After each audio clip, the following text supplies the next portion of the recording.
हमारी जो काउंसिल है, स्टेट फार्मेसी काउंसिल, जो JNK का अधीन थी, इनके पास 3 महीने थे। उन 3 महीने में ये अपनी रजिस्ट्रेशन कर सकते थे, मगर हमारी काउंसिल ने कोई रजिस्ट्रेशन नहीं की। तो हम लगातार इसमें संघर्ष करते रहे और ये अब तीसरी दफ़ा सैक ने जो है हमारा केस जो है सेंटर में भेजा है। 2 दफ़ा पहले भी, एक दफ़ा सिंपली केस किया, उन्होंने कहा होम मिनिस्ट्री ने, नहीं जी आप इसको थ्रू बैट करके लॉ डिपार्टमेंट उसके थ्रू भेजो। तो उसमें 10-12 हज़ार बच्चे हैं और तकरीबन कोई 15 से लेकर 2,000 जो एम्प्लॉइज़ हैं, वो जो जिनका भविष्य जो है बिल्कुल अंधकार में था, कुछ भी नहीं था उनके पास, ना वो नौकरी कर सकते बच्चे, ना उनको रजिस्ट्रेशन करके वो लाइसेंस मिल सकता था। एडमिनिस्ट्रेटिव काउंसिल ने हाल ही में एक इजाज़त दी है जिसमें फार्मेसी एक्ट 1948 की अमेंडमेंट को लेकर, अब इस अमेंडमेंट होने के बाद किस तरह से हेल्थ डिपार्टमेंट में फ़ायदा होने वाला है, खास करके जो फार्मासिस्ट हैं उनके लिए, इन सब पर बातचीत करने के लिए इस समय हमारे साथ Jammu Kashmir medical employees federation के प्रेसिडेंट सुशील सूदन जी हैं। इनसे खुद समझते हैं कि जिस तरह से अभी लेफ्टिनेंट गवर्नर मनोज कुमार सिन्हा जी की क़यादत में इस फार्मेसी एक्ट की अमेंडमेंट के लिए इजाज़त दी गई है, किस तरह से बदलाव होने वाले हैं, क्योंकि काफ़ी समय से आपने भी एक संघर्ष किया था इस सारे मामले को लेकर। शुक्रिया सर। बात ऐसे है कि 5 अक्टूबर 2019 को जब ये 370 और 35 टूटा, तो इनके पास ये हमारी जो काउंसिल है, स्टेट फार्मेसी काउंसिल, जो JNK का अधीन थी, इनके पास 3 महीने थे। उन 3 महीने में ये अपनी रजिस्ट्रेशन कर सकते थे, मगर हमारी काउंसिल ने कोई रजिस्ट्रेशन नहीं की। तो जो बच्चे जो कॉलेजों में पढ़ते थे, हमारे सरकारी स्कूलों में पढ़ते थे, सरकारी मतलब इन गवर्नमेंट के रिकॉग्नाइज स्कूल हैं, उनमें जो जिन्होंने ट्रेनिंग की है, प्लस जो हमारे एम्प्लॉइज थे, जो फार्मासिस्ट फार फ्लंग बनी काम कर रहा है, कहीं पार्टनर में काम करता है, उन्होंने रजिस्ट्रेशन नहीं करवाई थी, वो उनकी जो रजिस्ट्रेशन रह गई।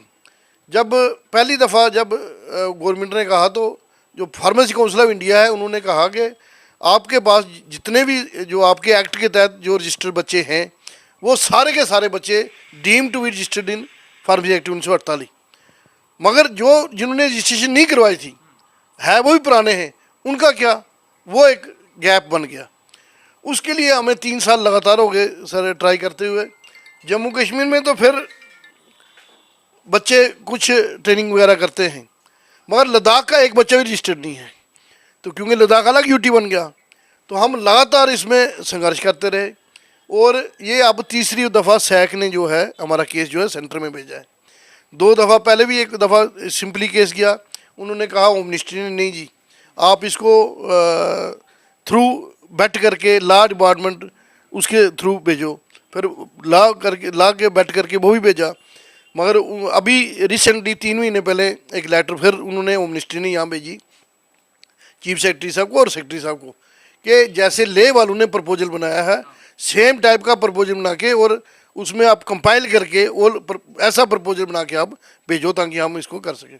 तो अभी मंडे को जो सैक थी, उसमें ये प्रपोजल उन्होंने बनाया होगा और वो सेंटर में गया है। मगर हमारे बहुत सारे लोग बच्चे जो हैं या हमारे जो एम्प्लॉई हैं, वो खुश हो गए, नहीं जनाब वो हो गया, आर्डर निकल गया, क्योंकि कुछ पेपर वालों ने उसमें कहा है। मगर अभी भी आर्डर जो है निकलने में टाइम लगेगा। अभी होम मिनिस्ट्री ने उसको हेल्थ मिनिस्ट्री में भेजना है, अगर उनको सेटिस्फाई हो गए तो। हेल्थ मिनिस्ट्री मैडम जो डॉक्टर परवीन है स्टेट हेल्थ मिनिस्टर, मैंने उनसे बात की है। अभी 6 तारीख को हमारा विज्ञान भवन में प्रोग्राम था, तो उन्होंने कहा कि यूँ ही मेरे पास आएगा, हम कैबिनेट मीमो तैयार करेंगे और पार्लियामेंट में जाएगा। तो क्योंकि अभी पार्लियामेंट इन भोग है, जब पहला आर्डर यहाँ से गया था, इन्होंने कहा था अगर पार्लियामेंट नहीं है, सैक ने कहा था, तो आप ऑर्डिनेंस करके इन बच्चों का भविष्य का सवाल है, जल्दी करो। मगर अभी चलो पार्लियामेंट भोग है, हम सोचते हैं कि जल्दी हो जाए, तो उसको पार्लियामेंट में रखवा के जब पार्लियामेंट पास करेगी, उसके बाद ये फिर बच्चों पर लागू होगा। लेकिन इससे पहले काफ़ी कुछ इश्यूज होते थे विद इन द जो गवर्नमेंट हो या एडमिनिस्ट्रेशंस में, जिसको लेकर काफ़ी दिक्कतों का सामना भी करना पड़ा है। कई तरह के उन्होंने कुछ उसमें कॉम्प्लिकेशंस रखी थी, जिसको लेकर काफ़ी मुश्किलें। अब इससे क्या लगता है आपको, काफ़ी चीज़ें आसान हो जाएंगी अगर ये पास हो जाता है? नहीं सर, देखो ये क्योंकि पहले अलग अलग टाइप की लेटर थी, अब जो लेटर आई थी हम समझते थे कि अब उन्होंने कहा कि ऐसे बना के भेजो, प्रपोजल उन्होंने लेकर साथ भेजा हुआ था। तो सेम सिमिलर प्रपोजल बनाना है और उसको कंपाइल करना है आपने। तो अब मेरा ख्याल कोई दिक्कत नहीं आएगी, अब ये थ्रू हो जाएगा और पार्लियामेंट में चला जाएगा और उम्मीद है कि हमें पार्लियामेंट इसको पास करेगी। तो कितने एम्प्लॉयज़ हैं जिनको ये फ़ायदा होगा, या जो बच्चे जो अभी पढ़ाई कर रहे हैं उसको लेकर आप क्या देखते हैं कि किस तरह से उनको भी फ़ायदा मिलेगा? सर चूंकि मैं फार्मेसी काउंसिल ऑफ इंडिया का मेंबर भी हूँ, हमने तो वहाँ ये भी पास किया हुआ, ईसी मीटिंग में हमने पास किया हुआ है कि जो बच्चा 5 अक्टूबर 2019 में अगर वो कॉलेज में भी था, क्योंकि वन टाइम सब्जेक्ट पास हुआ है, एक का नहीं हुआ, उनको भी हम वहाँ तक भी मतलब कोई एक भी बच्चा नहीं रहना चाहिए, सबको हम उसमें रजिस्ट्रेशन करवाएंगे। यहाँ तक हमने किया हुआ है। तो उसमें 10-12 हज़ार बच्चे हैं और तकरीबन कोई 15 से लेकर 2,000 जो एम्प्लॉइज़ हैं, वो जो जिनका भविष्य जो है बिल्कुल अंधकार में था, कुछ भी नहीं था उनके पास, ना वो नौकरी कर सकते बच्चे, ना उनको रजिस्ट्रेशन करके वो लाइसेंस मिल सकता था। अब उनको नौकरी भी कर सकेंगे और जो है रजिस्टर नहीं किसी को नौकरी मिलती, सेल्फ स्टैंड होके वो उसको कर सकते हैं। तो इसमें जैसे मैं आपसे पूछना चाहूँगा कि जो एम्प्लॉयज़ के लिए रजिस्ट्रेशंस की इसमें बात होगी, यानी कि उनको अब पोस्ट रिटायरमेंट के लिए उनको लाइसेंस इशू हो जाएंगे? हाँ जी सर, 100% सर। जितने लोग रहते हैं अभी रोज़ उनका ही टेलीफोन आता है, जो हमारे लोग रिटायर, क्योंकि हर महीने अब लोग रिटायर हो रहे हैं, तो उनको क्योंकि कोई रजिस्ट्रेशन का नहीं था और ना ही उनको लाइसेंस मिलता था, अब सबको जो लाइसेंस मिलेगा और वो दुकानें अपने अपनी जगह अपने अपने गाँव में खोल सकें। एक और इसमें अभी खबर आई थी कि जिसमें फार्मेसी काउंसिल ऑफ इंडिया ने काफ़ी जो कॉलेजेस हैं, यूनिवर्सिटीज़ हैं, उनको डी रिकग्नाइज किया है उनके डिप्लोमा को लेकर कि जिन्होंने वहाँ से फार्मेसी का कोर्स किया हो, और उसको लेकर भी कहा गया है कि ऐसे जिनके पास भी ये डिग्री है या डिप्लोमा है उसे तुरंत तौर पर जो है उसे यानी कि इनवैलिड माना जाए। सर ऐसा है कि फार्मेसी काउंसिल ऑफ इंडिया के अभी नए प्रेसिडेंट कोई 6 महीने पहले डॉक्टर मोंटू कुमार एम पटेल जी बने हैं। तो उन्होंने जो नॉन अटेंडिंग बच्चे होते थे वो भी कॉलेज वाले दे देते थे। जिन लोगों के पास फैकल्टी नहीं होती है, एक स्ट्रिक्ट फार्मूला है कि अगर आप डिप्लोमा चलाते हैं तो आपके पास 6 जो है स्टाफ होना चाहिए, जिसमें PhD प्रिंसिपल होना चाहिए और M फार्मेसी 5 लोगों का और स्टाफ होना चाहिए।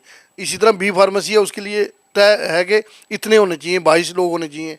इसी तरह जो फार्मा D है या M फार्मा है, हर एक के लिए एक वो है, मगर लोगों के पास स्टाफ नहीं है। तो वो उन्होंने काफ़ी सारा जो था उन्होंने बंद किया था। अब बहुत सारे कॉलेज हैं जो फ्रॉड चला रहे हैं, तो उन्होंने बंद कर दिए।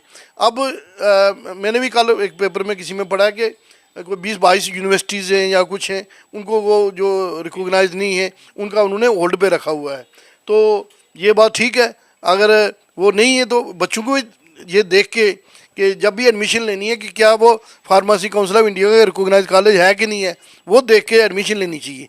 मगर लोग नहीं देखते हैं, तो वो ऐसे ही, क्योंकि कई बच्चे नॉन अटेंडिंग होते हैं, पैसा देते हैं, डिप्लोमा ले आते हैं, तो उन बच्चों के चेक के लिए अब हमारी जो PCI उन्होंने एग्जैक्ट एग्ज़ाम रखा है कि जो भी बच्चा डिप्लोमा हो जाएगा जिसका, उसको फिर एक एग्ज़ाम से गुजरना पड़ेगा, जो कि नेशनल एजेंसी उसका एग्ज़ाम लेगी।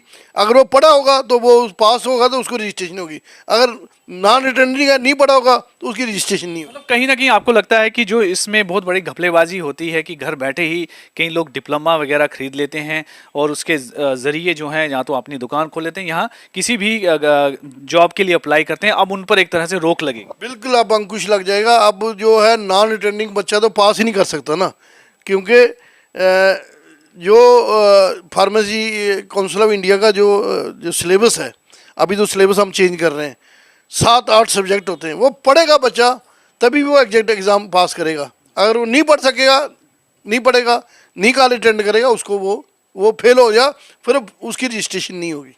इसलिए अब जो हमारे जो प्रेसिडेंट साहब आए उन्होंने काफ़ी सारे बदलाव जो PCI में कर रहे हैं।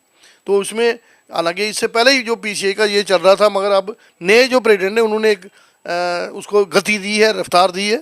और अब तो जो आने वाला वक्त है, जो एग्ज़ाम होगा, जो अब अभी बच्चे एडमिशन लेंगे ना इस सेशन में, उसके बाद जो भी बच्चे आएंगे वो एग्जैक्ट एग्ज़ाम पास करेंगे तो उनको रजिस्ट्रेशन होगी, ऐसे नहीं होगी। व्यू स्टूडियो के साथ बातचीत करने के लिए बहुत बहुत शुक्रिया जनाब, आपका बहुत बहुत।